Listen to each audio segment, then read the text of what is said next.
നമുക്ക് യാത്ര ചെയ്യാൻ പറ്റണമെങ്കിൽ ആ ഡെസ്റ്റിനിയെ കുറിച്ച് ഒരു പൂർണ്ണമായ ഉറപ്പുണ്ടാകണം. അബ്രഹാമിന് അറിയില്ല എന്ത് എന്ന്. ആ യാത്രയുടെ ഉദ്ദേശവും പദ്ധതിയും തനിക്കറിയില്ല.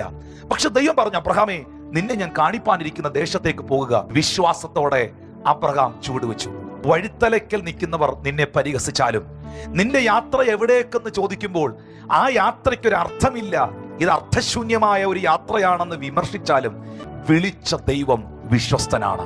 അപ്പോസ്തലനായ പൗലോസ് പറയുന്നു, നിങ്ങളെ വിളിക്കുന്നവൻ വിശ്വസ്തനാകുന്നു. ആ കർത്താവ് തൻ്റെ പ്രവൃത്തി നിങ്ങളിൽ നിവർത്തിച്ചിരിക്കും. നിങ്ങളെ വിളിച്ച വിളിക്ക് ഈ യാത്രയ്ക്ക് ഒരു ഫിനിഷിംഗ് പോയിന്റ് ഉണ്ട്.